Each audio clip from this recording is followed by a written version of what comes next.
ቀናውን መንገድ መከተል በሚቻልበት እንኳ ትብብሩን ከልብ የመነጨ ማድረግ አልቻለም። ሻዕቢያ ወትሮም በፈረሰች ኢትዮጵያ መጽናት በእጦቷ ህልውናውን ማረጋገጥ የዘለቀበት ግብሩ ነው። ኤርትራ የምትባል ሀገር እንድትኖር ሲባል አይደለም እሱ የተፈጠረው። ኢትዮጵያ የባህር በር እንዳታገኝ ነው የተፈጠረው። ስለዚህ ኢትዮጵያ የባህር በር ስታገኝ ኤርትራ የሆነችበት ምክንያት ይፈርሳል። መነሻ አመክንዮ መነሻው ኤርትራ እንድትሆን ያደረጋት ሌሎቹም የተቀበሉት ኢትዮጵያ የባህር በር እንዳታገኝ። ከም ትሪኦም ኣለኹም እዚ ኣብ ሃገራዊ ቴሌቪዥን ኣብ ቀጻሊ ብተደጋጋሚ ዝገብርዎ ዘለዉ እዩ። ስለዚ ኤርትራ ክትከውን ዝኸኣለት ብሕፅር ዝበለ ማለት እዩ። ኤርትራ ከም ሃገር ክትከውን ዝኸኣለት ኤርትራ ሃገር ንምዃን መሰል ስለ ዘለዎም ስለ ዝግብኦም ስለ ዝፀዓርሉ ስለ ዝተቃለሱሉን ስለ ዝተዓወቱን ብሕጋዊ መንገዲ ናይ ዓለም ድማ ሪፈረንደም ስለ ዝገብሩ ደይኮነ እንታይ ዳ ኢትዮጵያ ኣፍ ደገ ባሕሪ ክህልዋ ስለ ዘይብሉ ክህልዋ ስለ ዘይተደልየ እዩ ዝብል ናው እዚ ነገራት እዚ ንፖለቲካዊ ፕሮፓጋንዳ ዝጥቀምሉ ዘለዉ እዩ ዝብለኒ ሰብ ኣሎ ጎዝጓዝ ንምግባር ኣጀንዳ ናቶም ንምድፋእ ዝጥቀምሉ ዘለዉ እዩ ዝብለኒ ሰብ ኣሎ ከምኡ ኢሉ ዝፅሕፈለይ ሰብ እውን ኣሎ ብዙሕ ይርዳእኒ ስለምንታይ ከምኡ ይገብሩ ኣለዉ ንምንታይ ከምኡ ይጥቀሙ ኣለዉ ኣይኮነን ትሕቶ ንሳቶም ንኣጀንዳ ናቶም ክሰርሑ ንቡር እዩ ናቶም ረብሓ ኤርትራ ዘየላትሉ ኣፍ ደገ ባሕሪ ናይ ኤርትራ ድማ ኣብ ናቶም ቁፅፅር ክኸውን ድሌቶም እዩ there's nothing ብናቶም ኣጀንዳ ስለምንታይ ከምኡ ትገብሩ ኣለኹም ትብሎም ኣይኮንካ ብዓብዩ ግን እንታይ ዝበሃል ኣካይዳ ኣሎ ፅቡቅ ጉርብትና ዝበሃል ኣሎ እዚ ዓይነት ኣካይዳ ዚሮ ሰም ጌም እዩ እዚ ዝብልዎ ዘለው ብሓደ ዘንብረካ ኣይኮነን ብሓደ ክትቅፅል ብሓደ ክትነብር ንሓዋሩ ብሓደ ክነብር እየ ዝብል ኣካል ከምዚ ዓይነት ቋንቋ ይጥቀምን እዩ ምክንያቱ እዚ ነቶም ክልተ ጎረባብቲ ህዝቢ ፈፂምካ ተኣማሚኖም ከም ዘይነብሩ ክገብር ዝኽእል ኣካይዳ እዩ እዚ ዝብልዎ ዘለው ንህዝቢ ኤርትራ ንታሪክ ህዝቢ ኤርትራ ንድሌታትን ባህግን ህዝቢ ኤርትራ ጠቕላላ ዝጎሰየ ኣብ ልዕሊ ድሌታትን ባህግን ህዝቢ ኤርትራ ውፁእ ዝኾነ ኣሽካዕላልን ትዕቢትን ኢና ንርኢ ዘለና ምክንያቱ ንመንግስቲ ኤርትራ ኣይኮነ ዝቃወም ዘሎ እዚ ወይ እውን ንፕሬዚደንት ኢሳያስን ነቲ ወታደራዊ ቅልፅም ናይ ኤርትራ ኣይኮነ ዝቃወም ዘሎ እዚ ብመሰረቱ ኤርትራ ኤግዚስተንስ ንህላዌ ኤርትራ እዩ ዝቃወም ዘሎ እዚ ድማ እቲ ቀረባ ኣማኻሪ ናይ ፕራይም ሚኒስተር ኣብይ ኣሕመድ እዩ ናው እዚ ነገር እዚ ኣቃሊልና ንክንርዮ ዝግበር ነገራት ኣሎ ከመይ ጌርካ ኣቃሊልካ ክትርዮ ትኽእል ነዚ ኣቃሊልካ ምርኣይ ማለት ክንስምብደሉ ኣለና ማለት ኣይኮነን ግን ፋንዳሜንታሊ ኤርትራዊ ብዛዕባ 4 ኪሎን ብልፅግናን ኣካይዳ ናቱ ኣብ ህላወ ናይ ኤርትራ ኣብ ቀፃልነት ናይ ኤርትራ ከም ሃገርን ከም ህዝብን ንክንቅፅል ክንድምንታይ ሓደጋ ንክፍፅም ተበጊሱ ከም ዘሎ ከፍልጠኩም ስለ ዘለኹ እየ ኣብዚ ኣብ ካልእ ፕራይም ሚኒስተር ባዕሉ ኣብ ዝተፈላለየ ኣጋጣሚ ዝበሎ እንድዩ ሓደ ድማ ኣብዚ ለንቀነ ብዙሕ ኮለል ዘብልዎ ኣለዉ ኢትስ ጀስት ሪዲክለስ ክንድምንታይ ርሕቀት ይኸዱ ኣለዉ ንኤርትራውያን ንኤርትራ ንምጥፋእ ኣብ ኩንነት ግን እንታይ ኣጋጥም ኣለካ ከረይኩም እየ ብግምጣሉ እዩ ዝኸውን ዘሎ እዚ እጂ ከም ታክቲክ ተጠቂሙሉ ዘሎ ኣቢ ታክቲክ ናቱ ድማ ከነንብቦ ክንክል ኣለና ስለማይቻል ማለት ሄዶ ማንም ስለማይተውትም በቃ ኤርትራ አልተዘጋጀችም ኤርትራ ባይዞ ልንገረን የወሰደችውን ኃይል አስጠብቆ ማቆየት በሚችል መልኩ አልተዘጋጀችም ለዘረፍከው ነገር አሪፍ ዘበኛ መቅጠር አለበት ባይዞ ተግባባ ወይም ደግሞ ማስጠበቅ መቻል አለበት ከአቅሟ በላይ ዘይዳለች እሱም ማስጠበቅ ግን አይችልም አልቆአል ኦሮማይ እንደተባለው ከም ትሪእዎም ዘለኹም እዚ ሓደ ካብቶም ንፕሮፓጋንዳ ኣብ ቅድሚት ኣምፂኦሞ ዘለዉ እዩ እንታይ ዝብል ዘሎ ኤርትራ ሰሪቃቶ ዝኸደት ይብላ ኣሎ ሓንጎልኩም ዝተሰርቀ ስለ ዝኾነ ስኻትኩም ጥዑይ ሓንጎል የብልኩምን ጥዑይ ኣእምሮ እውን የብልኩምን ኤርትራ እያ ዝተሰርቀ ነገር የብላን እዛ ኤርትራ እያ ዝሰረቕናዮ ነገር የብልናን ሰረቕቲ ንስኻትኩም ዘረፍቲ ንስኻትኩም ጨፍጨፍቲ ቀተልቲ ንስኻትኩም ኤርትራ ሰረቕቲ የብላን መሬትኩም ደደለልኩም ኣላ ኣይሓፍሩን እዮም ከማን እንታይ ዝብል ዘሎ ኤርትራ ሲ እዚ ኩሉ ንብረት ዝወሰደቶሲ ሓደ ክትከላኸሎ ዓቕሚ የብላን ካልኣይ ድማ ነቲ ዘሎ ኩነታት ጠጠው ከተብሎ እውን ኣይትኽእልን እያ እዩ ዝብል ዘሎ ታዲያ ጠጠው ኣበለካ እንድሕሪ ከምኡ ዓይነት ዓቕሚ ኣለካ ኮይኑ ወይ ክትገብር ትኽእል ነርካ ተትኸውን who's stopping you shouldn't you be ካብቲ ፍክር እኮ ሓያሊ ገይሩ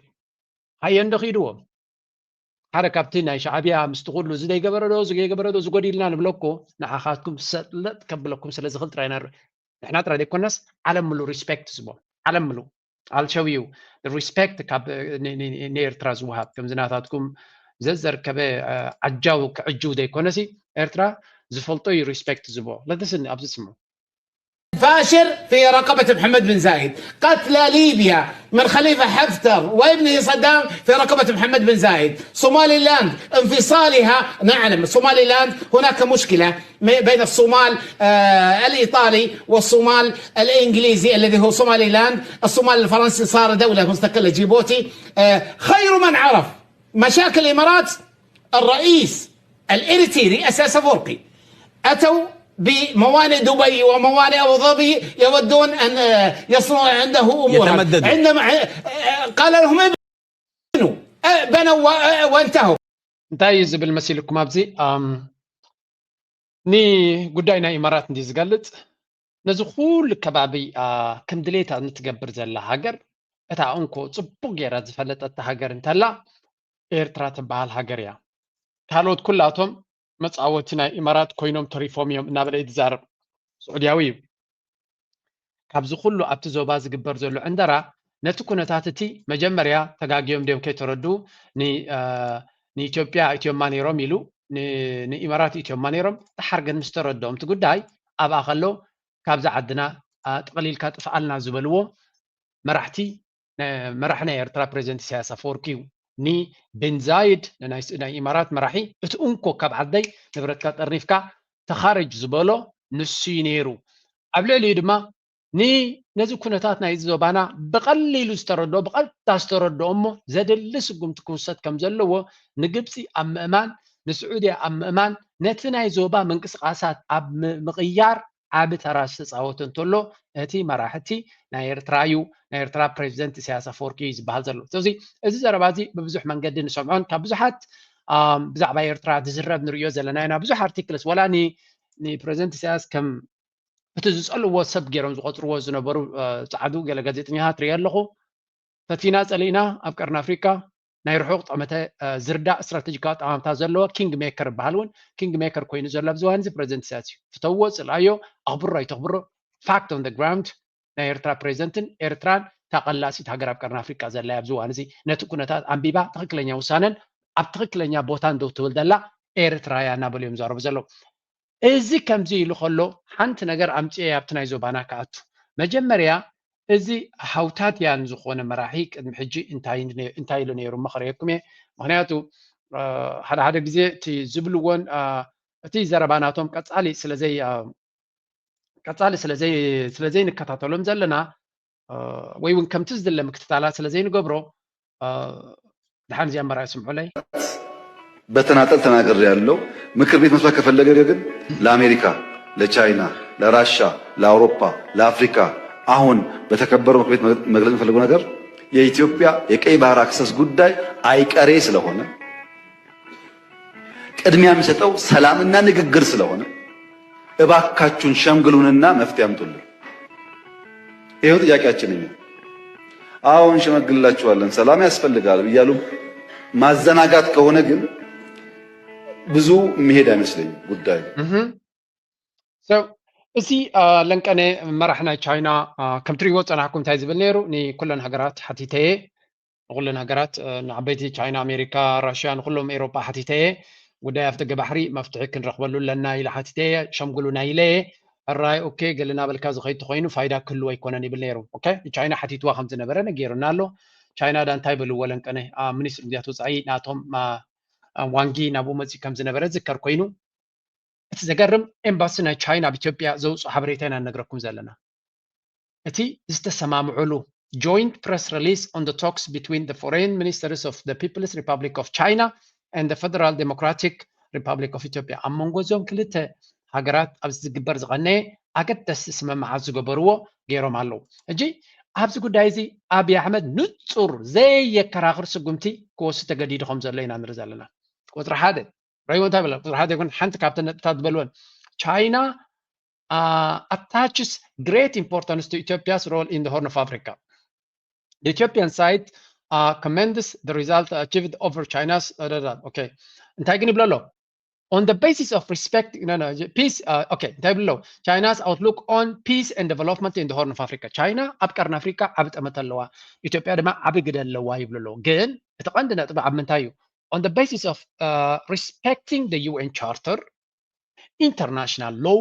and the sovereignty and territorial integrity of countries concerned. The Chinese side encouraged regional countries to deepen connectivity cooperation and African integration in various fields, such as promoting maritime logistics through access to the sea, through dialogue and diplomatic means for the purpose of promoting regional peace, stability, and prosperity. So, the China መንግስቲ ምሳኻ ክንሰርሕ እንተኮይና ምሳኻ ክንቀሳቀስ ድሕር ኮይና ንዓቢ ማለት እዩ ንሕና ንደልዮ ነገራት በዚ መንገዲ እዩ ኣብ ቀርኒ ኣፍሪካ ሰላም ክህሉ ኣሎ ኣብ ቀርኒ ኣፍሪካ ሰላም ንስኻ ክትምዕብል ትደሊ እንተለኻ እቲ ዞባ ድማ ሰላም ንሕና ኣብ ኩሉ ስለ ንሰርሕ ሰላምን ርግኣትን ንደለና ሰላምን ርግኣትን ድማ ብኣፍካ ኣይኮነ ዝመፅእ ኢሎሞ እንታይ ክትገብር ኣለካ ናይ UN ቻርተር ከተኽብር ኣለካ ኢሎሞ This is exactly what we want. Somebody has to force this guy ንብለና ቻይና መርገፂያ ንፁር እዩ ዋላ እኳ ኤርትራ ንእሽተይ ስለ ዝኾነት ንዓቢ ክትሕጉሶ ከምተን ካልኦት ወሽልኽልኽ ዝብሎ ወሽልኽልኽ ኣይበለትን That's why China ድማ ሪስፔክት ናይ ብዙሓት ዘለዋ እንታይ ትብለላ UN ቻርተር ኣኽብር ኤርትራ ፍተዋያ ፅልኣይ ኣይኮነን ትሕቶ ቻርተር ናይ UN ኣኽብር ኢንተርናሽናል ሎው ኣኽብር እሱ ድማ እንታይ ቻርተር ናይ UN and international law እንታይ ዝብል ኣሎ the sovereignty and territorial integrity of countries concerned ኩለን ኣብቲ ዞባ ዘለዋ ልውላውነተንን ግዛእታዊ ሓድነትን ክኽበር ከም ዘለዎ እያ ትነግሮ ዘላ ስለዚ ነዚአን እንድሕር ጌርካ እንድሕር ዓለም ለኻዊ ሕጊ ናይ UN ቻርተርን ኣኽቢርካ ከምኡ ድማ ልውላውነትን ግዛእታዊ ሓድነትን ካ እንድሕር ኣኽቢርካ ነዛ ኣኽቢርካ ኣብ ደገ ባሕሪ ዲኻ ክትሰማማዕ ናይ ገለመለ ዲኻ ክደሊ ኩሉ ዝከኣል እዩ ይብልዎ ኣለዉ ክንሕግዘካ ንኽእል ኢና ኩሉ ምክንያቱ ናይ ካልእ ሃገር ብሓይሊ ክትወስድ ከም ዘይብልካ ርግፀኛ ክትከውን ኣለካ ኢሎም It's very simple ብሓይሊ ትወስዶ ነገር የለን ይብልዎ ኣለዉ እዚ ኩሉ ተሃዲድን እዚ ኩሉ ፍኽራን እዚ ኩሉ በራዕራዕራዕራዕራዕ ክበሃል ዝሓገየ እዚ ሰብ እዚ ናይ ብሓቂ ሓደገኛ እየ ዘብለና ነቕሚ እዩ ሓሶቱን ሓቁን ድሌቱን ዘይድሌቱን እንታይ ምዃኑ ክትፈልጦን ከቢድ መራሒ እዩ ምክንያቱ ብማልሓሱ ክልቲኡ ማዕረ ኮይኑ እዩ ዝወፅእ እዚ ክንዲዚ ባጀት ንሓሶትን ንፕሮፓጋንዳን ኣንጻር ኤርትራ እሞኻ ንዘበናት ክኸይድ ዝኽእል ፅልኢ ናይቲ ህዝቢ ናቱ ኣብ ልዕለና ዝፈጢርዎ ዘሎ ፅልኢ ንኤርትራ ብኸመይ ከም ትፅላዕ ገይሩ ዝዛረቦ ዘሎ እዚ ንበይ ነፍሱ ዝኸኣለ ፋይላ ዘለዎ እዩ ስለዚ ኣብዚያ ቻይና ድሓኒእተው ዓጀውጀው ገዲፍካ ዓለም ለኻዊ ሕጊ ኣኽብር እንድሕር ኢሎሞ ንሕና ኣሜሪካ ይኹን ኤሮፓ ከምዚያ ክብል ጥራይና ንደልዮ ካልእ ካብኦም ደልዮ ነገር የብልና ነዚያ ክግብልዎ ዝኽኣሉ ካልኣይቲ ድማ ኣላ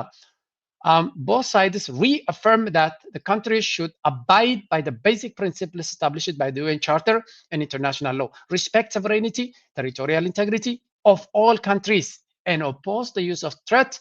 of use of force in international relations. ክልቲአን ሃገራት ድማ ይብልዎ ቻይና ይኹን ኢትዮጵያ ብሓደ ክንሰርሕ ድሕር ኮይንና ናይ ዓለም ሕጊ ክተኽብር ኣለካ ናይ UN ቻርተር ከነኽብር ክንክእል ኣለና ልውላውነትን ግዛእታዊ ሓድነትን ናይ ኩለን ሃገራት ክኽበር ክኽእል ኣሎ ናይ ኩለን ሃገራት ኤርትራ ጅቡቲ ገለ ይኮነ ናይ ኩለን ሃገራት ክኽበር ክኽእል ኣሎ ዝኾነ ይኹን ሓይሊ ድማ ኣብ ልዕሊ ካልእ ሓይሊ ክጥቀም የብሉን ኣብ ልዕሊ ዝኾነ ሃገር ኣብ ልዕሊ ካልእ ሃገር ሓይሊ ክጥቀም የብሉን ስለዚ እዚ ነዚአን ክትቅበል ኣለካ ኢሎሞ ተቐቢለ ኣሎ ኸይሉ ምሶም ክሰርሕ ምዃኑ ወዲኡ ኣሎ ስለዚ እንተወሓደ ዝእመን ሰብ ኣይኮነን ግን ቻይና ኣምሒሎም ኣለዉ ክንብል ንኽእል ኢና ተታሒዞም ኣለዉ ከም ንሪኦ ዘለና ሲራክ ባህልቦም ብዝሰፍሐ መልክዕ ፅሒፍዎ ነይሩ ነዚ ተንኪዩ ክብሎ ይደሊ ብሓፈሻ እዚኣ ከምዚያ ኢላ ኣላ ስለምንታይ ኣብይ ኣሕመድ ኣብ ከምዚ መንገዲ ክምለስ ይኽእል ኣሎ እንድሕርና ግን ነቲ ዞባ እውን የንብቦ ስለ ዘሎ እዩ ሓደ ኣብ ጉዳይ ናይ ሱዳን ንእቶ Saudi Arabia, you're here in the UAE. You described those conversations as fruitful. What does fruitful actually mean? Yeah, it's been quite fruitful. It's in the context of the Sudan and the Quad. Yes. So we've been holding, as you know, for several months now, continuously engaging with members of the Quad and others. Besides the Quad, which is the Kingdom of Saudi Arabia, the UAE, and Egypt and the US. ናይ ዶናልድ ትራምፕ ቤተሰብን ሲኒየር ኣድቫይዘርን ዝተባሃለ ኣብ ዩኤኢ ከይዱ ዝገብሮ ኢንተርቪው እዩ እንታይ ዝብል ዘሎ ኣብ ጉዳይ ናይ ሱዳን ገና ንጹር ከም ዘይኮነ መርገጽ ናቱ ጥራይ ንውሕ ዝበለ ኢንተርቪው ገይሩ ዘሎ ምስ ናይ ሚድያ ናይ ኢማራት ሕውስ ዘበለ ዘረባ ይዛረብ ኣብ ጉዳይ ናይ ሱዳን ሂማኒታርያን ኤድ ሰብኣዊ ረድኤት ኣብቲ ዓዲ ከመይ ኢሉ ከም ዝኣቱ ጥራይና ክንገብር ንፅዕር ዘለና እዩ ዝብል ምስ ኳድ ንዛረብ ኣለና ኳድ ዝበሃሉ ድማ ኢማራት سعودية قبتي أمريكا توسقت دما قطرن تركون ون يساتف اللوي زبل بحفشة انتهينا نرزا لنا دحرين لاجن قداينا السودان قلتيفو مكيارات يرعايو كم زلو يزنقر زلو هذا كابتي يرعاي يزرع زبلو زلو زيو حسل هنا حسل هناك حسل الجريد حسل الجريد حسل الجريد حسل الجريد حسل الجريد حسل الجريد حسل الجريد حسل الجريد حسل الجريد كم تري ود اللهم سراويتنا السودان بزح من قصاصات يقبر كم زلون أبز قربا زوج حبريتا دما انتاي زبل نيرو من السودان دوج حبريتا نيرزي بير فورس ناتو جيرو حساب ان دارفور كردفان 340 كومبات فيهيكلس حساب 340 وتحضراويان مخاين درعتات زلون مخاين كمون مسارحين كالن نايتي ارسف زبال كبكن كم زقاله يزنقر زلو اوفيشال السودان سلازي سراويتنا السودان بحجز انتهى حجز يركب زلو كاب قالوا نصور يكونن جن ني حميتي سراويتنا دعم مشاريع بتعمي هاسيو كم زلون بوتاتات كقد في قددو كم زلون يزنقر زلو اذا كنتات زدما نبزحات حيلتات بتحدي تسفا ذهب كنبلو نخلينا بخالد ما كال دايناميك سونيات ولو انتهى يزبال زلو امارات أبزي بزحت كيلاتات صحفون زاربون زلوي إمارات سعودية كاب باكستان زبال هاجر بحد $5 بليون نفرتكوينات جزيئة السودان كتبها مخانا توديلو ولا رويترز بال بزحت من جتات تشجر له this is almost confirmed زخانة زينايو لذي كاب إسلام آباد مالتيو ناي رويترز investigations رخبيو سعودية عبا جنزب كفيلة حيالة نفرت كوينات أبات ناي تشاينا أنت نفرتي تشاينا باكستان بحدو قينا نسرحوانيهم نعاتاتن جزيئة نسراوي السودان كتبهم يعني سلامتا إمارات نستقبر الله because they know air superiority ني سراويتنا السودان عبي تراخ بهم زغل أبي يمن زنبرا كونتات معات عدكن حاسينن كم عرسيف زحازي نيروتي استيس زبال أوش تسومن كتتفوز خالت سعودية سلامتا يديو air superiority حيلاير سلزنبرا حيلاير ناتهم متيونة تقوم لشا بق عبيلو مسقرفو درو تفنتحيو تتاريخ نايس يمن توديلو تفنتحيو تتاريخ ناي يمن تبايلو goodbye the story was interesting قالو خلو خوين تبايلو توديتو goodbye اجي next story دالا انت كم زنريو زلنا سودان نزي أب يمن استخايدة كونتات كاو بيناي إمارات حجز كمون تركون أو تساتف كم زلا يزنقر زلو حجز ناي كل يوم توسيدو نتي حيلاير يكون وتهدر عقمنا يسراوي السودان يحيلك نعرسف تغلالا كاب السودان كم زقلف كتقبرو كتكل لك زبلينا نرزا لنا إمارات دما لك كم أب يمن زقات ما زسنبد سعرت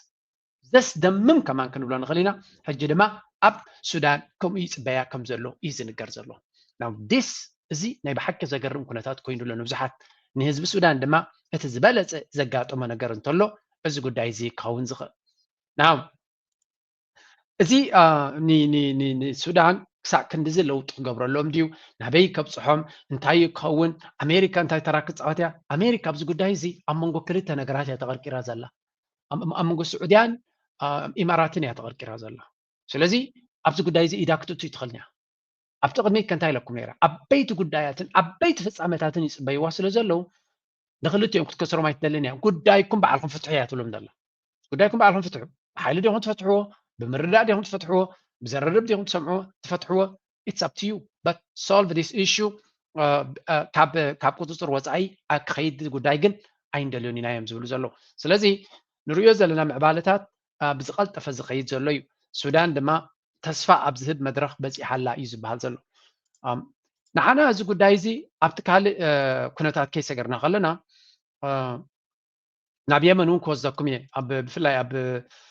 ኣብቲ ደሴታት ዘጋጥም ዘሎ ኩነታት ክንርኢ ክንፍትን ኢና ቅድሚ ናብኡ ምኻድና ግን እቲ ጉዳይ ኣብ የመን ዘሎ ድማ ንርአዮ ሓንቲ ስቶሪ ርኢና ክንሰግራ ኢና ሳ Renewed fighting is reshaping the balance of power in southern Yemen as tensions continue to simmer. The main southern separatist group, the Southern Transitional Council, has decided to disband following talks in Saudi Arabia. The talks are part of Riyadh's efforts to stabilize the region and bring rival factions to the table. Okay, እንታይ ንርኢ ፀኒሕና ኣብዚኻ ከምዛ ክብለኩም ፀናኩ እቲ ኩነታት ከመይ ኢሉ ይቕፅል ኣሎ እንድሕር ኢልና ጉዳይ ናይ የመን ኣብ ወታደራዊ ቦታ ነቲ ኤስቲሲ ዝበሃል ዝነበረ ብኢማራት ዝዓጠቐ ብኩሉ መንገዲ ፍንጥሕጥሕ ድሕሪ ምባላ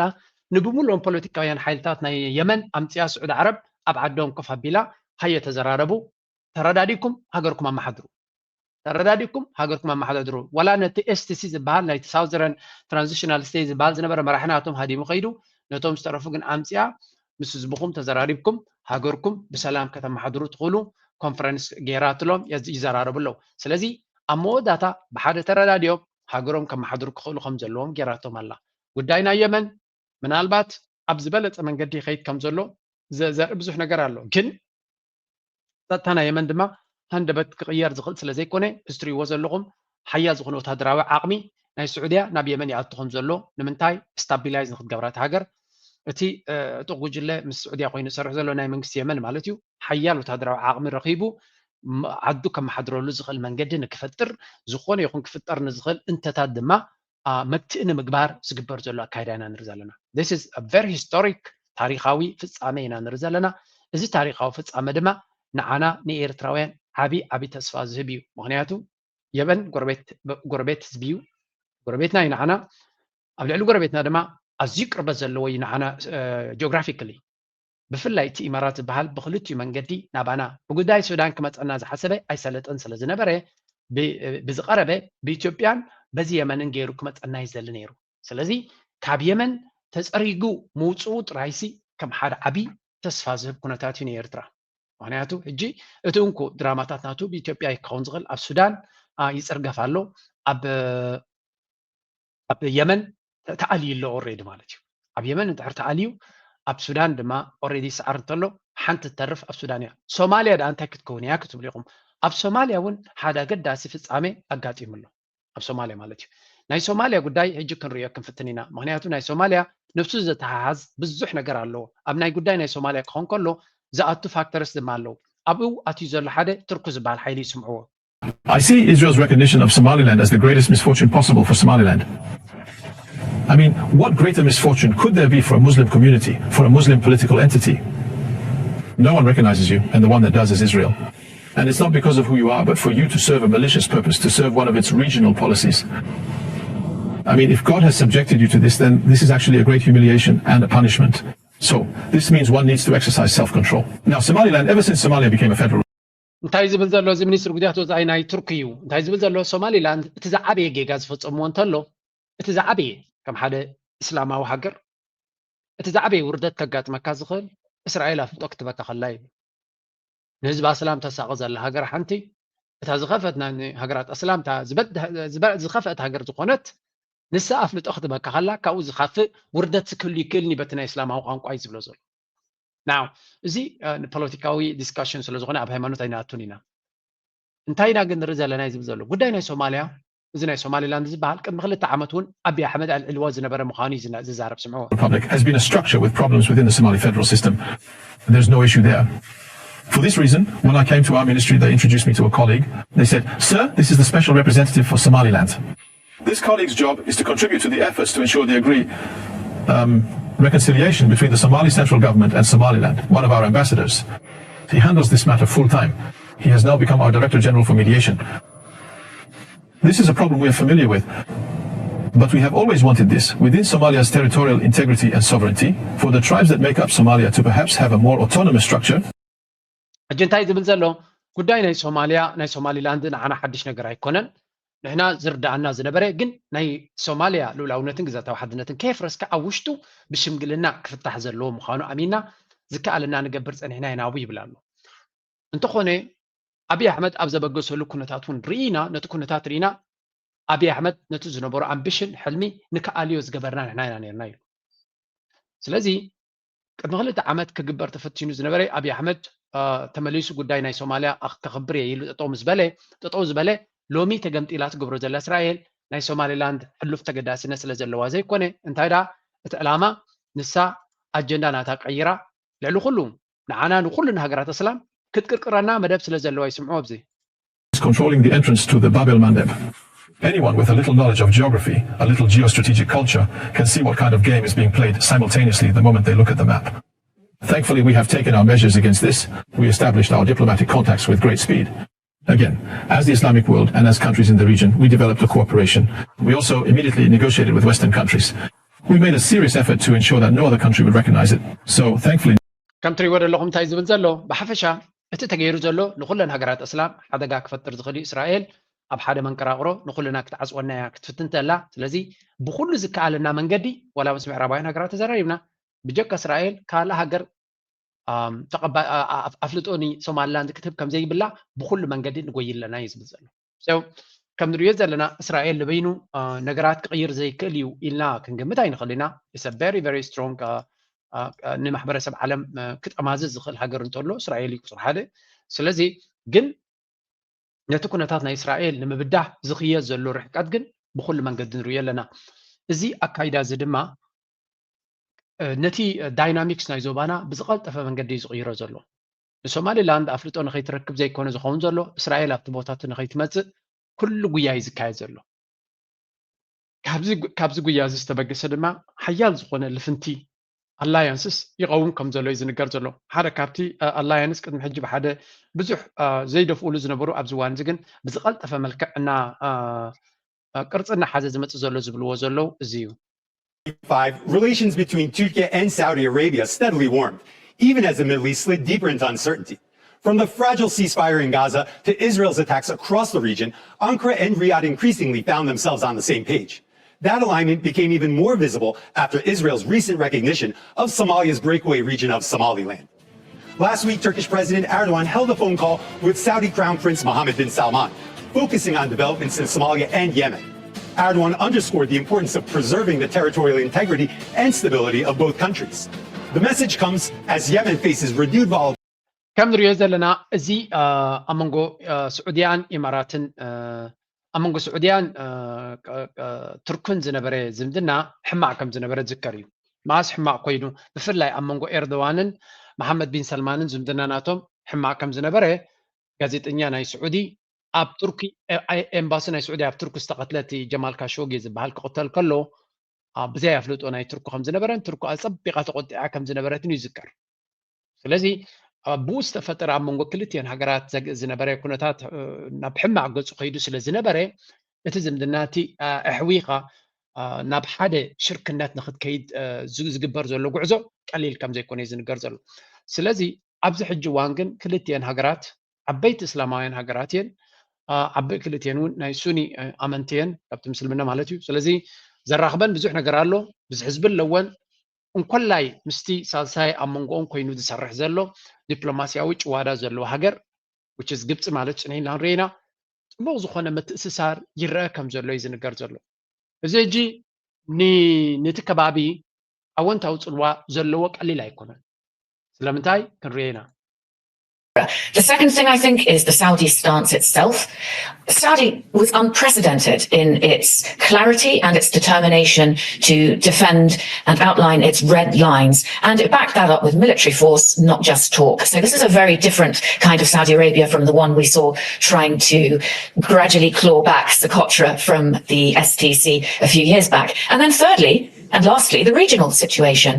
Regional politics had shifted and spheres of influence in the immediate region of Saudi Arabia, Oman, the Gulf of Aden and the Red Sea were looking like the UAE and its partner Israel in the Abraham Accords were expanding their influence. First, with Israel's recognition. سعودية نمجمريا جزي نبي حكي زجرم من قصات تقبروا لزلا كنتات نرلا نايلهم سعودية تفرارهن متن قطعت هبن بركم ز عينت قلت صغنا قص بتاوس قمتي نتي نتورك ناي إمارات زنبرة نتزو بعد ما بعبيو نت بمغيروك جبر زق عليه أكايدا كتكيد أي تجمتت النيرة التي ብዙሓት ሰባት እዚ ሕጂ ኣብ የመን ተራእዩ ዘሎ ክግምትዎ ኣይክእሉን እዮም ነይሮም ስዑድያ ከምዚ ዓይነት ቦልድ ዝኾነ ቁልጡፍ ዝኾነ ዓብ ስጉምቲ ክትወስድ እያ ተባሂሉ ክግመት ዝኽእል ኣይነበረን ግን ኮይኑ ኸ ኣሎ ናው እቲ ኮይንዎ ዘሎ ናበይ ገፁ ክቕፅል ይኽእል ዝበሃል እዩ ሓንቲ ኣብቲ ናይ ፖለቲካዊ ሓሸውየ ከይሰገርና ከለና እንኳላይ ናብ ቁጠባ ስዑድ ዓረብ ንኢማራት ቻሌንጅ ክትገብራ ወላ እኳ ንእሽተይ ዝኾነ ቻሌንጅ ንክትገብራ ተበጊሳ ከም ዘላ ለሰን ኣብዚ University and from Doha, Qatar. No, this one. Listen to this one. A few minutes, I'm also going to be speaking to Christine about the move to open up the stock exchange also to foreign ownership. There seems to be a series of measures that are introduced by Saudi authorities in the last couple of weeks. But talk to us about the significance of what it means for the property market in particular in Saudi. I mean, a lot of people are telling me this is going to be a game changer for Saudi Arabia, this new law coming in. It was a game changer for Dubai because once Dubai allowed foreigners to start buying into the property sector here, we started to see the investments come in. Now Saudi Arabia has a shortage of housing and the government... እንታይ ዝስማዕ ዘሎ ስዑድ ዓረብ ምስ ኢማራት ራይ ኣብ የመን ዝጎራፈጥ ዘሎ ከይመስለኩም ስዑድ ዓረብ ብዙሕ ኢኮኖሚክ ትራንስፎርሜሽን ይገብር ከም ዘሎ ነዊሕ እዋን ኮይኑ ከም ክበሃል ካብቲ ኩሉ ዝገብሮ ዝነበረ ሓንቲ ኣዝያ ኣገዳሲት ኣነ ብውልቀይ ድማ ደስ ዝበለትን ውሳነ እንተላ እዛ ሕጂ ዝገበራ እያ ምክንያቱ እንታይ ገይሩ ኣሎ ሳውዲ ኣረቢያ ሪል ስቴት ናይቲ ሃገር ናይ ደገ ኢንቨስተርስ ክፉት ገይርዎ ኣሎ ነዚ ኣቃሊልካ ክትሪኦ ትኽእል ስጉምቲ ይኮነን እዚ ኣገዳሲ ስጉምቲ እዩ ኢማራት ብፍላይ ዱባይ ናይ ዓለምና ኣብዚ ናይ ኢንቨስትመንት ዓለም ቅድሚት ኣምፅይዋ ዘሎ እንታይ እንድሕር ኢልካ ገዛውቲ ናታ ሰብ ካብ ካልእ ዓለም መፅኡ ክገዝኦ ስለ ዝኽእል እዩ እዚ ኸ እንታይ እዩ ዘይተኣደነ ካፒታል ካብ ፍቕዱ ኣፍሪቃ ካብ ኤውሮጳ ካብ ኣሜሪካ ተሰኪሞሞ ገንዘቦም ፀሪሖም ዘምፅዎ ገንዘብ ኣብ ኢማራት ኢንቨስት ይገብርዎ ኣለዉ እቲ ገዛውቲ ዝሽየጥ ዘሎ ኣብ ሓደ ምድረ በዳ ተሰርሐ ገዛውቲ እዩ እቲ ገዛውቲ እቲ ካፒታል እዩ ንኢማራት መዓልታዊ ከምዚ በለጭለጭ ዝብል ፓላሶታት ክትሰርሕ ዝገብራ ዘሎ እንታይ ድዩ ካብ ነዳዲ ናይ ኢማራት እኳ እዚ ውሕድ እዩ ብነዳዲ ክንዲዚ ክትሰርሕ ኣይትኽእልኒ ኢኻ ፍፁም ናይ ካልኦት ገንዘብ እዩ ከምኡ ዝገብሮም ዘሎ ገዛ ሪል ስቴት ብኸመይ ትሰርሕ እንድሕር ኢልኩም ገዛ ተለቂሕካ ትሰርሕ እዚ ባንኪ ነቲ ካምፓኒ የለቅሖ ፓላሶ ይሃንፅ ዘለቅሖ ግን እቲ ዝስራሕ ዘሎ ገዛ ክግዛእ ከም ዝኽእል ክሽየጥ ከም ዝኽእል እንትፈሊጡ ጥራይ ኢማራት ድማ እንታይ ኣሎ ሰባት ክገዝዎ ይስርዑ ከም ዘለዎ ይፈልጡ እዮም ስለምንታይ ከሰባት ካብ ኣፍሪቃ ይኹን ካብ ኤውሮጳ ናብ ኢማራት ከይዶም ገዛ ዝገዝኡ እንድሕር ኢልካ ምክንያቱ ኢማራት ሓንቲ ነገር ኣላቶም ኣብ ምሉእ ዓለም ዘየላ ኢንካም ታክስ የብሎም ኢንካም ታክስ ማለት እንታይ ማለት እዩ ኢንካም ታክስን ካፒታል ጌን ታክስ ዝበሃል ኣለዉ ኢንካም ታክስ ሰሪሕካ ደሞዝ ምስ ረኸብካ ካብ ደሞዝካ ግብሪ ትኸፍል ኣብ ኩሉ ዓለም ኣብ ኤውሮጳ ኣሜሪካ ኣብ ኤውሮጳ ኣብ በዓል ዴንማርክ እዚ ኢንካም ታክስ ዝበሃል ክሳብ 50% ናይ ደሞዝካ ክኾን ይኽእል እዩ 50% ስለዚ 50,000 ዝኽፈል ንዓመት ማለት እዩ 25,000 ልዕሊኡ እውን ንመንግስቲ እዩ ዝኸፍሎ ሜይቢ እቲ ደሞዝካ ትሕቲ ኮይኑ እቲ ታክሴሽን ሬት ናትካ ይጎድል ይኽእል እዩ ግን 100,000 ዝኽፈል ኣብ ዴንማርክ ርግፀኛ ኮይኑ 100 ርግፀኛ ክብል ኣይክልኒ ግን ልዕሊ ከባቢ 50% ታክስ ከም ዝኸፍል 100,000 ደሞዝ ዘለዎ 50,000 ጥራይ ዝወስድ 50,000 ናብ መንግስቲ ዝኣቱ ማለት እዩ እዚ 100,000 ግን ኣብ ዱባይ ኮይኑ ዝሰርሕ ሰብ 100,000 እንድሕር ኢትዩ 100,000 ኣብ ጅቡ ዝኣቱ ኢንካም ታክስ ዝበሃል የለን ካልኣይ ድማ ገዛ ገዚኻ ካፒታል ጌን ትገዛ ብ100,000 ገዚኻዮ ወይ ብ200,000 ገዚኻዮ ንዓበየ ምስ ከደ ዋጋ ናቱ ብ100,000 ዝገዛኻዮ ናብ 300,000 እንተበፂሑ ኣብ ዴንማርክ እንተሸጥካዮ ካፒታል ጌን ታክስ ዝበሃል ኣሎ ጥዋዋዕ እዮም ዘብሉኻ ኣብ ኢማራት ግን ተሸጥካዮ ካፒታል ጌን ታክስ ዝበሃል ድማ የለን ስለዚ እዚ ብሰንኪ እዚ ሰብ ናብ ኢማራት ከይዱ ገዛ ክገዛ ፀቢቑ ይደወፆ ኣብ ልዕሊኡ ድማ ካብ በዓል ኣፍሪቃ ድማ ብብዙሕ መንገዲ እቲ ቁጠባ ዘተኣማምን ስለ ዘይኮነ ሰብ ብፍላይ ኤርትራ እኳ ክንደናይ ዝፈልጦ ስለ ዘይብለይ ዳታ ክዛረብ ኣይክልኒ ካብ ኢትዮጵያ ሱዳን እዚ ኩሉ ሃብቲ ናይ ሱዳን ኣብ ኢማራት እዩ ዘሎ ዝበዝሐ ክፋል ናቱ ኣብኡ ይኸይዱ ፈትዮም ኣይኮኑ ኢማራት እንታይ ከም ትገብሮን ዘላ ይፈልጥዮም ግን ኣማራፂ የለን ኣበይካ ክትወስዶ ኣብ ኢማራት ጥራይ ክትጥቀመሉ ትኽእል ስለዚ ምስ ዝወዳደር ቀጠር እውን ሳም ኤክስተንት ግን ቀጠር ንእሽተይ ትዕዳጋ ስለዚ ስዑድያ ኣተምዚ ገይም ክትመፅእ ምኽኣላ ሓደ ዓቢ ጌም ቼንጀር ይከውን ንስዑድያ ንባዕላ ብዙሕ ካፒታል ክመፅእ እዩ ምክንያቱ ሪል ስቴት ናይ ስዑድያ ብዙሕ ህዝቢ ዘለዎ ስለ ዝኾነ ካብቲ ናይ ኢማራት ንላዕሊ ሞር ኣትራክቲቭ ይክኸውን ኣብ ልዕሊኡ ድማ ብፍላይ እቲ ዝኸዶ ዘሎ እቲ ቢን ሳልማን ነቲ ዕዳጋታት ነቲ ኣካይዳ ናይቲ ሃገር እናከፈቶ ስለ ዝኸይድ ዘሎ ሞር ኢንቨስተርስ ክመፅኦም ምዃኑ እዩ ዝንገር ዘሎ ስለምንታይ ይገልፀልኩም ኣለኹ እዚ مستي بوليتيكاوا كايدا زغبرو زلو تاريخا بقلطبا دما ني امارات تشالنج ክትገብራ ክትከላላ ካይትሕቶ بين اندحر قديف كا امارات ممديسا قطبا ጨዋታታታ ናዓበይ እንድሕር ከይዱ it's going to be very challenging አነጂ እዚ ናይ ስዑድያ ትገብሮ ዘላ ስጉምቲ ከም ኤርትራዊ ኣዝዩ ኣገዳሲ እዩ ኤርትራ ንኣብነት ምስ ኢማራት ክሰርሕ ከላ ብመንገዲ ኢማራት ብዙሕ ቢዝነስ እያ ትሰርሕ ነይራ ምስ ኢማራት ምስ ተባእሰት ግን ሽግር ክገጥማ ይኽእል እዩ ስለዚ ስዑድያ ቁጠባ ናታ እናኸፈተቶ ክትከይድ ከላ ኤርትራ ሞር ኣድቫንቴጅ ክህልዋ ይኽእል እዩ ግብፂ ምስ ስዑድያ ምስ ቻይና ነቲ ምስ ኢማራት ማዕረቲ ምስ ኢማራት ዝነበረ ንኽትኮክ ከይከኣል ክእል ክኸውን እዩ ምክንያቱ ኣብ ፋይናንስ ይኹን ኣብ ካልእ ማርያም ተራቂቖም ነይሮም እሶም ስቲል ተራቂቖም ዘለው ግን ስዑድያ እውን ኣብቲ ጌም እትመፅያ ትወዳደር ምህላዋ ከም ሓደ ፅቡቅ ነገር እየ ዝሪኦ ኣነ ስዑድያ ንቅድሚት ምምፃኣ ድማ ንዓና ከም ጎረቤት ሃገር ብዙሕ ረብሓ ስለ ዘለና ፅቡቅ እዩ ኤርትራ ድማ ክትመሃር ኣለዋ ክትመሃር ካብ ስዑድያ ክትመሃር ካብ ቻይና ክትመሃር ተስፋ ንገብር ክትመሃር ኣለዋ ኤርትራ ተማሂራ ድማ ካብ ሎሚ ንፅባሕ ዘይኮነ ምስ ግዜ ግን ክትጥቀመሉ ትኽእል ኩነታት ኢና ንርኢ ዘለና ካብ ፖለቲካዊ ኩሉ ግዜ ቁሩብ ትለይ ድማ ናብ ቁጠባ ክንኣቱ ስለ ዝደልየ الربيت ናይ ቁጠባ ድማ ክንሰምዕ ንቐፅል ኣብታ ናይ ቱርኪ ሓንቲ ምፅልኩም ነይረ ስለምንታይ ቱርኪ ኣብዚ ጌም እዚ ዝመፁ ዘሎ ዝብልካ ሓንቲ ንእሽተይ ክውስኸልኩም had many things in common, but right now, as you know, the external challenges that are coming from outside Europe and America. Also, there are internal challenges within the Arab world: the Gaza massacre, the crisis, Sudan, the Yemen, and all. And it's very important that Saudi Arabia, Turkey, and others have one platform to deal with. The Saudis, among the salient features of the foreign policy over the years, was non-interference in other countries, but whether we like it or not, because we live in this neighborhood, there are times when we have to come up and try to say enough is enough, or try to get the warring parties of this. ብሓፈሻ ሓንቲ ካብዚ ኣብዞም ሃገራት ዓረብ ዘለዎ ምስ ኩሉ ካልእ ነገራቶም ሲ ሓንቲ ደስ ትብለኒ እንታይ ኣላ ብፍላይ ኣብ መንጎ ስዑድያ ቀጠር ኢማራት ዘሎ እቲ ህዝቢ እቶም ኣናሊስትስ ናቶም ሲ ዑማን ማለት እዩ ዘይደፋፈሩ ኣነ ገሪምኒ ኣሎ እዞም ጂሲሲ ዝበሃሉ ሃገራት بزاف اللي نهلوهم تون كومنتيترز نايتن هاجرات نابنت أمانكو السعودية إماراتين بزح زخانة مغرفات نرلا ناقل respectfully ما بتم ميديا كما تخلو ده زرارة بنحت حرم أنت تخيلوا دماء زكونة تاتزي ناب حماق نقر خيدونا يدلون يوم زلو more emotional كوينهم بتكونة تاتي نحت حدهم كنت أفاف عقلي خات بيمكن I'm really surprised that تيكا معينات okay هبتمان در خوين كات نجزي برك نقرونا يكونن مسجورة بتخاطر ذلك كان خد كيد بفتان جن still surprising بزخانة نتركي أبت جيم ناب سعودية قصو ذكر أربعة زلوا بزح فاكتور سيزلوا سعودية سلام رقعتنا كباب استدل هجر سلوا زخانة ما نم هجر أنصار سعودية كخيد حما أنتخين ترايز بهالزلوا زخان تايو أب يمن يكون أب السودان تدل يزلا سلام رقعتنا يتن هجراتن حيال من قصة هجر نكله سلة دل زلا دارجا مبزحتن هجرات من السعودية نكسرها يمارس الله إمارات دما بو بقطبة إنها تنتقلت خير الله يزبنايو. كأنه بالسلطنات قبلوا عندنا بتايزو متايت روش بكل. أونك تنال بربر الناجي. كلهم زي عتمرينا منا بنفس وقف كنا تاتناتهم نير تراخ نورينا أفضل جبا حرك نوسدينا كم زخن جبرينا عسبنا تنايو يبص حنا نيريو دحتنونا نيريو دمونا نيريو قبلوا درجة أسألي لهم نازل لويهم. جن again نسو እንታይ ይገብራሉ እዚ ግብረ ከየ ዝብሉ ኣነ ንሱ ዓዱ ከማዕብል ይቆይሎ ንዓና ግን ኣብ ናይ ኩናት ጅሆ ክሕዘና እዩ ዝፅዕር ዘሎ ስለዚ ምርጫ ናይ ኤርትራ ኣነ ብናተይ ምርጫ ሃገሩ እናተቃፀለት ከላ ፋኖ እናቃፀልዎ ከሎ ኤርፖርት ክገብር እየ ዝብል እንድሕር ኮይኑ ንሕና እውን ዝመፀ ይምፃእ ክንበገስ ኣለና ባህላ እየ ዝመፀ ይምፃእ أثيريتو مالتي زمات إمسا I really hope أبزع حجة مات interview present سياس clear زخونة نتصور زخونة إني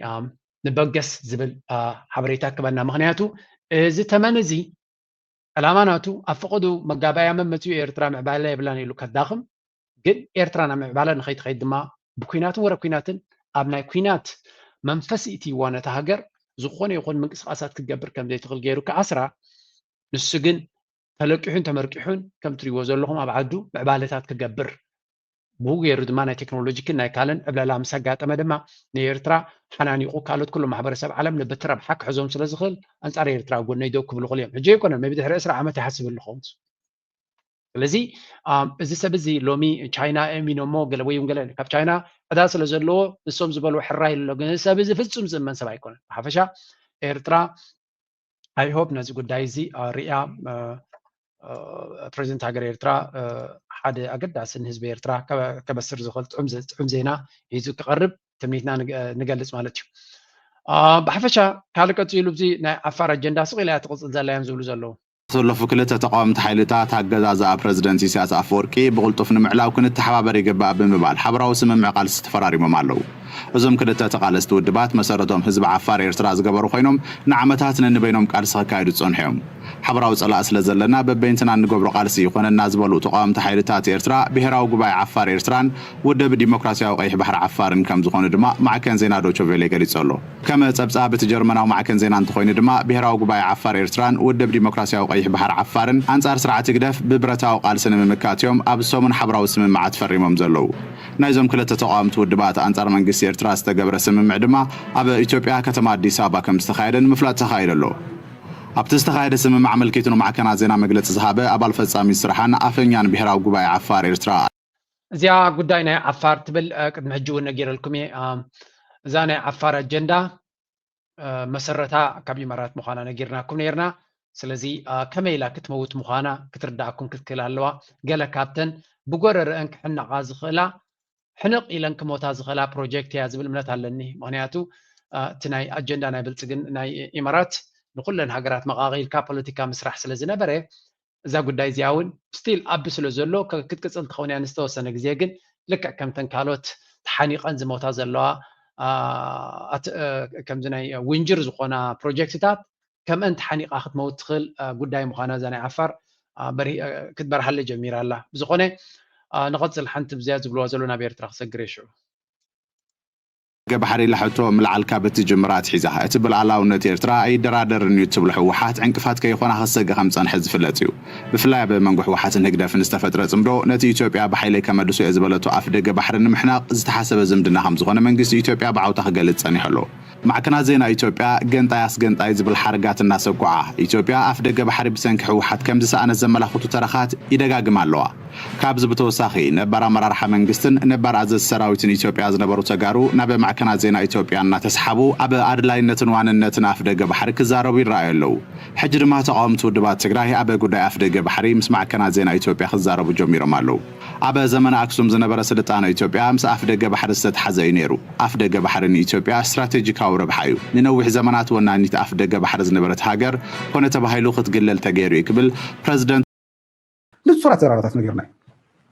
ናይ ትግራይ ጀኖሳይድ on the exchange of ዓሰብ ኢራ ገርናዮ ኢልኩ ንእንተን ዓሰብ ክንብል ኢና ናይ ትግራይ ጀኖሳይድ ኣብ ትግራይ ዝተፈጸመ ገርናዮ ምክንያቱ ኣቐሚጡ እዩ ኣፍተዋና ናይ ትግራይ ንጥቃዓት ምስ ተሰማምዑ ዓሰብ ጎብነየ ነይረ ዓሰብ ክንጥቀመሉ ምስና ጽንሑ ኢሎምና ክሳብ ማዕሱ ኩናት ወሊዖም ኣብ ልዕሊ ትግራይ ዘርም ጽናት ክሳብ ዝፍጸም ካብኡ ንሕና ሶፍት ሃርት እንዴና ነትኻሊ ትሪኦም ኣለኹም ንዓቢ ንምድሓን ዝግበር ዘሎ ዘረባ ንዓቢ ንምድሓንን እንጌራ ናይ ዓብን ኣበል ናይ ዓብን ንምብላዕ ዝግበር ዘሎ ድራማ እዩ ኣብ ትግራይ ዝተኻየደ ጀኖሳይድ ደገለዶ ዓሰብ ንኽረክብ ኢሉ ፕራይም ሚኒስተር ዓሰብ ክንበካይና ስለ ዝበሎ እዩ ምስ ናይ ኤርትራ ፕሬዚደንትን ገለን ተማኺሮም ኣብ ትግራይ ዝያድ ገይሮማ ኣነ እኳ ኢለኩም እየ ብቐደም ጥዕና ዘለዎ ዝነበሮ ሰብ ኣይኮነን ካብ ኩነታት ጽምዶን ገለን ከይመፅእ ከሎ ኣቢለ ዝበልኮ ሰብ ቀናን ዝኾነ ተሓሳስባ ዘለዎ እዩ ንዓቢ ንኸትሕን ኢሉ ሕጂ ንዓሰብ ንኽረክብ ኢሉ እዩ መራሒ ካዳ ኣይኮነን ኣንታ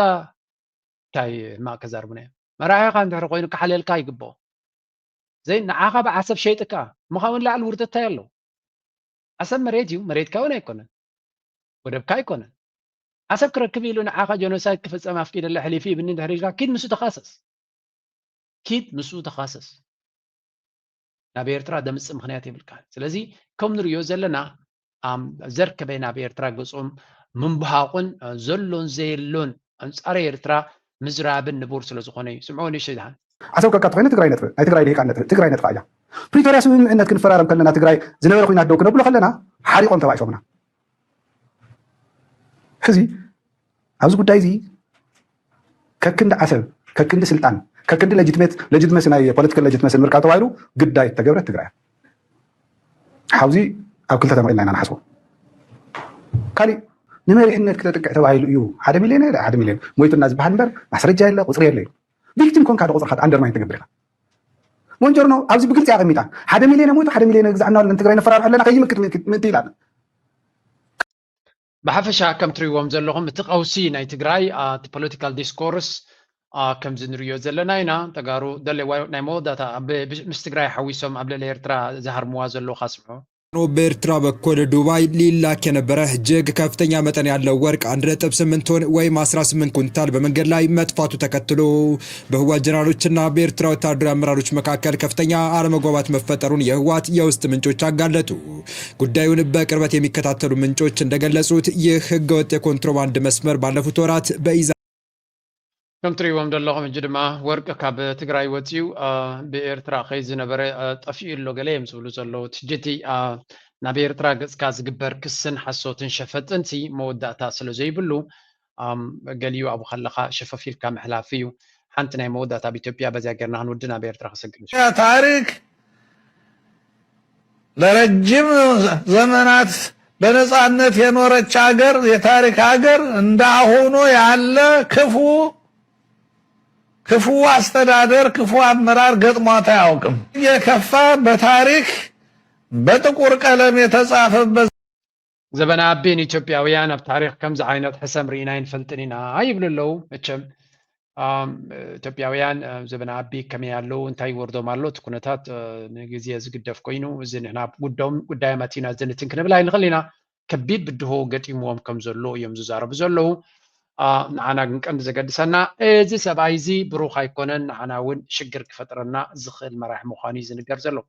حنت دس بلتني أزازينا زيادة جي مدقاقي مأبون كم تسألكم زدلية سمعواسك حدوش فولي استبهال زمناوي تكنولوجي كم زتعتاتو تقريج علام فولي زمناوي استبهال ديجيتالاوي سرعات عب قديات قمرخن نقدن إيرترا زحجز كم استعتاتو يتقريزهم إيرترا نابو مقلد أفقو طباو زمناوي سرعات نقدن ممششان بزوصلت السقمتي حدوش استراغا ديجيتالاوي سرعات محدرا قمرخ خمز مرغات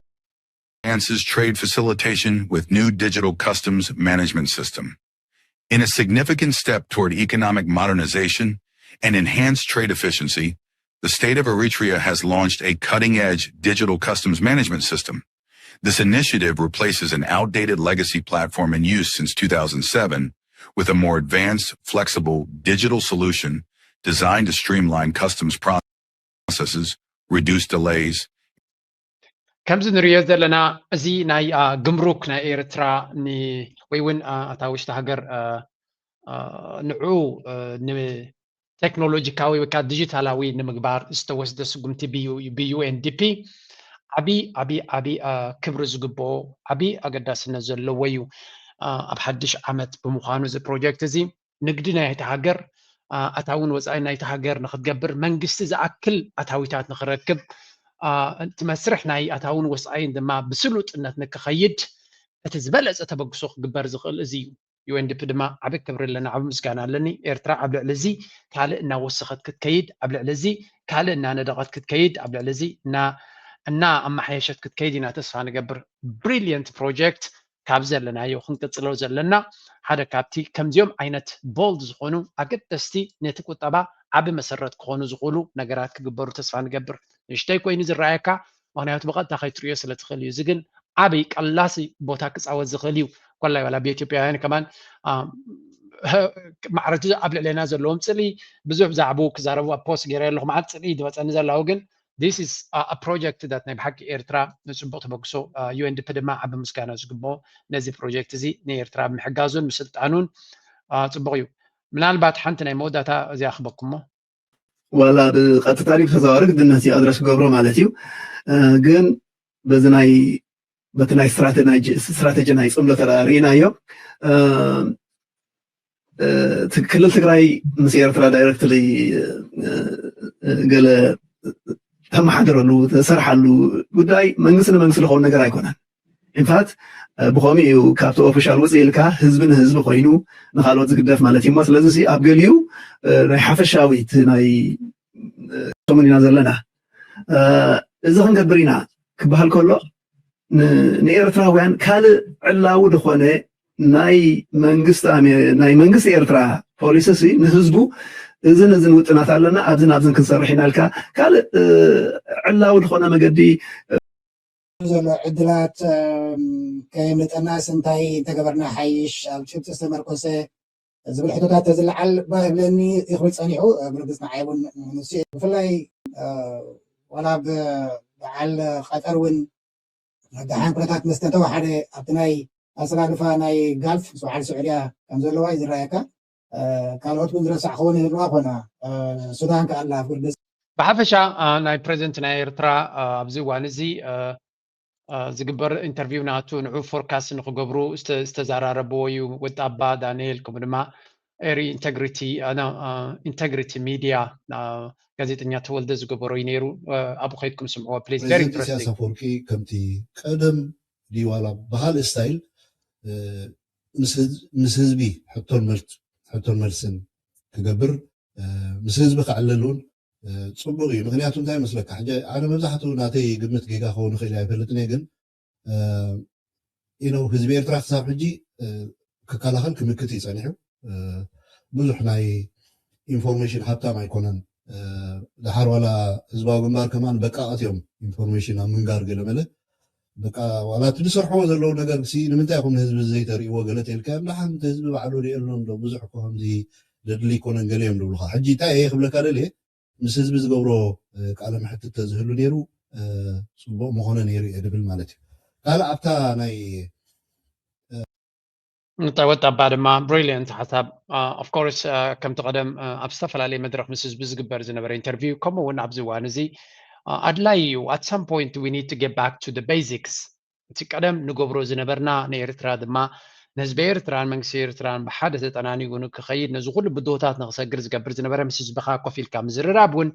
ኣይ ቲንክ እዋኑ ግዚኡ ዝጠልቦ ሕቶታት እዩ ወላ እውን ክግበር ዘይክእል ነገራት እንተሎ ኮይኑ እዝን ክንገብር ኣይንኽእል ኢና ቢኮዝ እዝን ስለ ዝሓፅረና ኢልካ ንህዝቢ ኤርትራ መንጋር እውን ኣገዳሲ ኮይኑ ይስማዓኒ ምክንያቱ ሰብ ኩሉ ነናቱ ግምት ገይሩ ንክኸይድ እዩ ዝግደፍ ዘሎ ስለዘይምለስ ስለዚ ኤርትራ ብዙሕ ትፅቢት ትገብር ኣላ ኣብዚ እዋን እዚ እቲ ትፅቢታት ድማ ብኸመይ መንገዲ ክግበር እዩ እንታይ ክኸውን እዩ ሕጂ ብዙሕ ግዜ ክወስድ ኣይክእልን ከይድኩም እታ ቪድዮ ስምዕዋ ሕጂ ኣብዚኣ ምስቲ ኩሉ ግዜ ናይ ውሽጢ ዓዲ ፅቡቕ ነገር ክስገረለይ ስለዘይደሊ ብኣ ገይረ ይቕፅል ኮነ ከዓ ዛንታን ካበይ ከም ዝመፃናን እግረ መገዱ ከዘንትወልና ከምስ እዩ ዲዛይነራት ሞዴል ናብ መድረኽ በብሓደ ክመፁና እዮም ሞራል እንሃብኩም ተቐበሉልና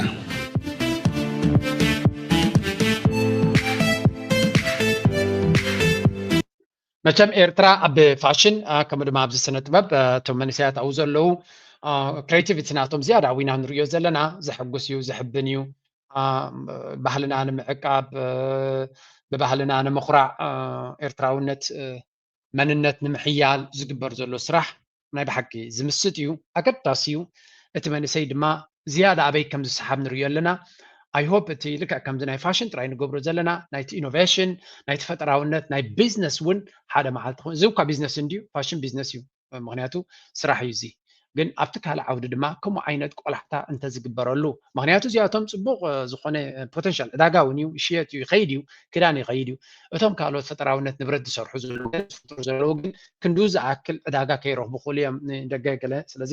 ዝያዳ ንሱ እውን ማዕረቲ ናይ ፋሽን ንገብሮ ዘለና ኣብኡ እውን ክንከይድ እምበር ናይ ፋሽን ሲ ናይ ብሓቂ ፅቡቕ እዩ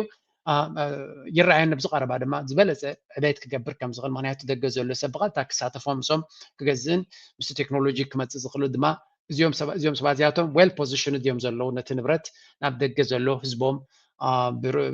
ብዘይ መንጎኛ ኣካልን ውሕዳት ዝኸስብዎ ዘይኮነስ ኩሉ ሰብ ሰሪሑ ምስ ህዝቡ ኣብ ዕዳጋታት ኣብ ደገ ዘሎ ብቐጥታ ዝረኸበሉ ዕድል ክፍጠረሉ ዝኽእል ኩነታት እውን ኣሎ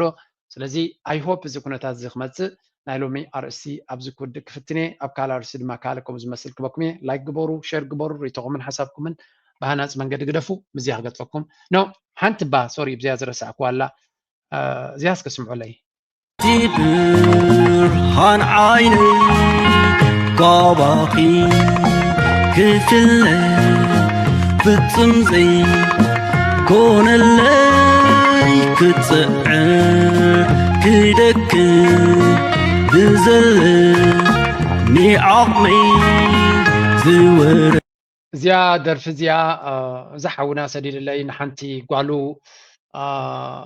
ኣምላኽ ናይ ኣምላኽ ቁርብትለይ ብድኹታት ዘለዋ ምስኣ ዝሕልፎ ሂወትን ንዓ ንምትብባዓን ዝገበራ ደርፊያ ከም ሓደ ንፍዕ ወላዲ ማለት እዩ ኣብ ኤሪ ዲቮ ፕሮዳክሽን ትብል ወሪዳ ትሉላ ነታ ጓሉ ናይ ብሓቂ ኣገዳሲት እያ እታ ስራሕ ስለ ዝበለኒ ሓደራኹም ከይድኩም ኣብ ኤሪ ዲቮ ፕሮዳክሽን ከይድኩም ኣብኡ ስምዕዋ ሓግዝዎ really ብዙሓት ከምኡ ትብሉኒ ኢኹም ግን ስፔሻል ኬስ ስለ ዝኾነ ኣብዚ ገይረ ንኩልኻትኩም ከምኡ ትብሉኒ ንዓና ገዲፍካ ገለ ከይትብሉ this is ኣፓል ግዜ ንዓኻትኩም ከዓ ዝኾነ ንገብር ንኸውን ከይድኩም እዛ ደርፊ ከስማዓኩም ኣይክእልኒ ኣብኡ ከይድኩም ክሰምዕዋ ስለ ዘለኹ thank you very much ንቐፅል